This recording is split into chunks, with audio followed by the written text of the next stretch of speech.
Como sabrán, una de las grandes sorpresas del cine de este año se llama La Obsesión, de Cory Barker, un youtuber muy joven, pero con grandes aspiraciones. La película cuenta la historia de Bear, el protagonista, quien pide un deseo que sale muy mal. Este personaje es querido y odiado, comprendido e incomprendido, dependiendo de a quién le preguntes. Pero lo que sí es, y sin temor a equivocarme, es un personaje muy real, con el que un hombre joven común se puede relacionar bastante. De hecho, yo mismo me sentí relacionado con él en muchas partes de la película. Bear es el protagonista, pero también es un personaje bastante común. ¿Pero es el villano?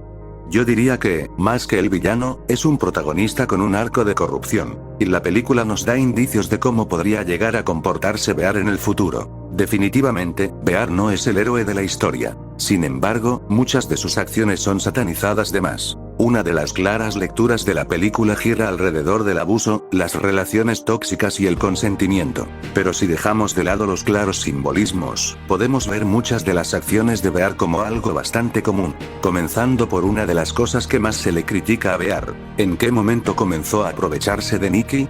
Para muchos, fue desde que rompió la rama del deseo. Pero es bastante obvio que, cuando la rompió, no pensó que se fuera a hacer realidad. ¿Y qué quieres que te diga?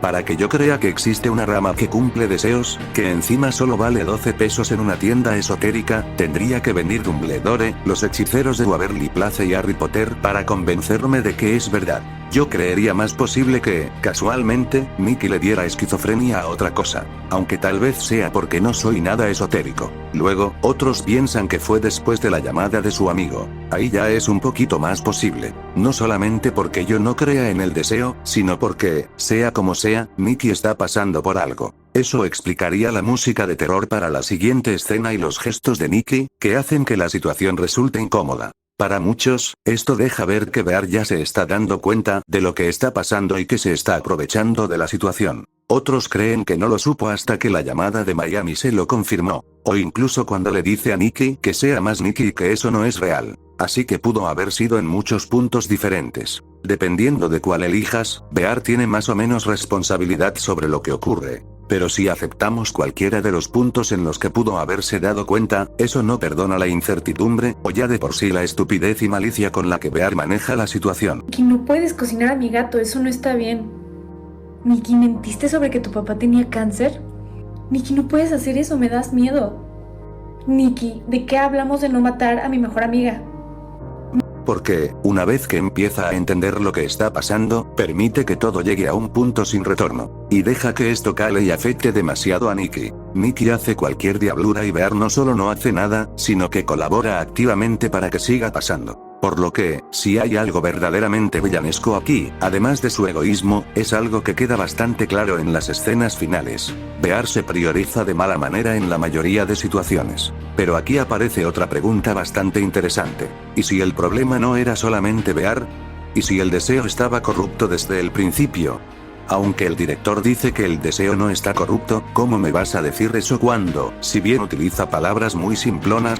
Deseo construir una relación basada en un apego seguro donde exista reciprocidad emocional, responsabilidad afectiva, comunicación asertiva, confianza inquebrantable y una conexión auténtica que nos permita sentirnos libres y al mismo tiempo elegidos. Que ambos nos elijamos cada día desde la voluntad y no desde la necesidad. Sin dependencia emocional, sin idealización, sin dinámicas de poder, sin juegos psicológicos y sin la necesidad de controlar, cambiar o salvar al otro. Que exista una validación emocional constante, una admiración mutua genuina, vulnerabilidad compartida, límites sanos, respeto por la individualidad, capacidad de reparación tras los... ¿Hay señales que parecen indicar lo contrario? ¿Por qué parece que algo poseyó a Nikki? ¿Y por qué la auténtica Nikki sale a la luz?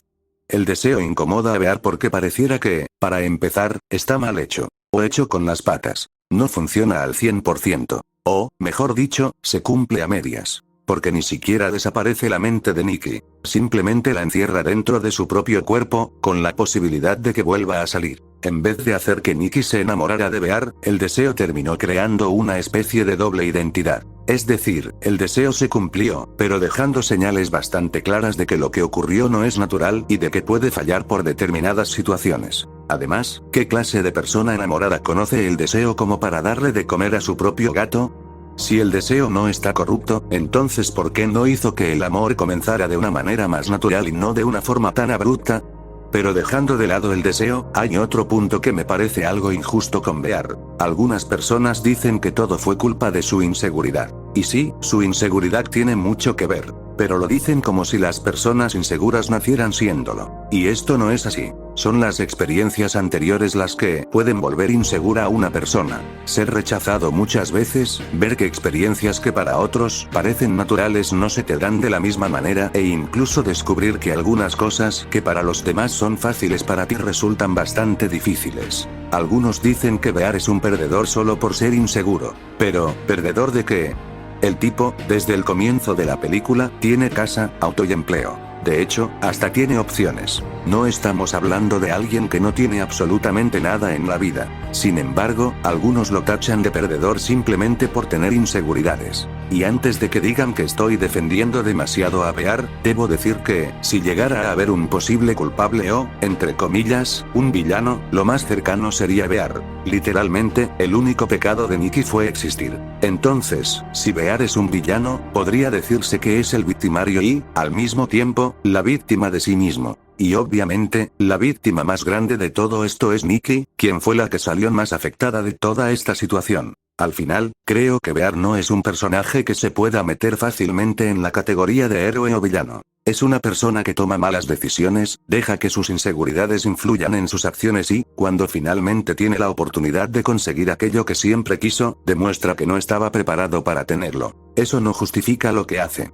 Pero tampoco creo que sea necesario convertirlo en un monstruo desde el principio para entender por qué termina actuando de esa manera. Y precisamente por eso creo que Bear funciona tan bien como personaje. Porque puedes criticarlo, puedes entenderlo y hasta puedes sentir cierta incomodidad al reconocer algunas de sus inseguridades. Pero al mismo tiempo, puedes ver claramente el momento en el que deja de ser solamente una víctima de sus circunstancias y empieza a convertirse en responsable de sus propias decisiones. Y ahí está, para mí, la verdadera tragedia de Bear. No es solamente que su deseo haya salido mal, es que consiguió exactamente lo que quería.